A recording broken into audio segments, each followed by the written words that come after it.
you guys hilarious. Good for Tim Lowe.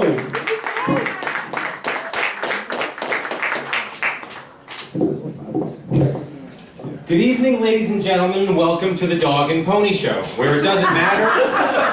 I haven't even started yet. Where it doesn't matter if you horse around or monkey around, because God, that laughing threw me off already. How about we start again? Welcome to the Dog and Pony Show, where it doesn't matter if you horse around or monkey around, because our monkey business is your funny business. Come one and all to see the 800-pound gorilla take on the elephant in the room, but it doesn't matter who wins because no one's talking about it. Not only do we count our eggs before they hatch, but we put them all in one basket because we got our ducks lined up in a row. The only thing we ask of you is that you don't take a cat nap, or else you'll get tossed in the doghouse where we'll be fighting like cats and dogs. But beyond that, there are no rules. You can badger our hounds, hound our badgers. Hell, you can watch a gorilla go apeshit or a pig go hog wild. Now, I know this is starting to sound ridiculous, but bear with me, because I'm strong as an ox, stubborn as a mule, and quick as a fox. I'll teach you all about the birds and the bees, so don't get ants in your pants. And if you start smelling something fishy, don't clam up, even if you're feeling crabby, because it's a real zoo out there. Now let's have a goddamn show. What do you say? I could never. I've done office. I've done all kinds of jobs, and it's just knowing that, okay, from 9 to whatever the time frame is, I'm gonna be stuck in this area, you know, this place. That's just so unappealing to me because you're just so trapped. Like there's no out. Like, you know, 40 hours a week you're gonna be in that thing, and it's like a cage. And no matter where you are or what you're doing, if it's not what you love to do. Costco. Oh my God, I was in the food court of a Costco, and it was just these dirty watered hot dogs and pizza and just bovine America buying just the greasiest of food. And I was there the late shift, like 3 to 11, just the worst hours, cleaning everything up. And yeah, that was just maniacal. I use my phone entirely too much, to the point that I don't know how to speak to people anymore. Specifically when they ask you to spell something, you know what I mean? You can't just say letters. It's got to be G as in giraffe. Too many letters sound alike. You got to give this pop quiz all of a sudden. My brain doesn't work that way, unfortunately. I can never keep it simple, like F as in Frank. It's always F as in female circumcision. Come on, brain! I don't want to have that conversation today. I was working a data entry job a couple years ago, and I needed to verify some patient information. Last name was Hack, H-A-C-K. Easy to spell, but difficult to hear over the phone, so of course, they asked me to spell it, and my brain implodes. I start freaking out. Just, H, as in Hanukkah? Okay, you're not Jewish, but hey, it's a festive holiday. Off to a good start, next letter. A, just say apple. Just say apple.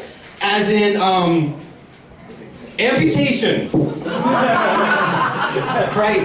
Now they think they're talking to a weirdo. That's right, we're halfway through the name. Plenty of time to redeem yourself. Next letter. C, don't say cunt.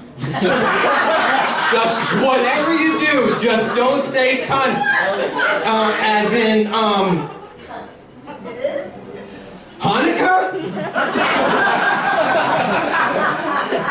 You're not wrong, but you're still not Jewish. You're probably very dumb.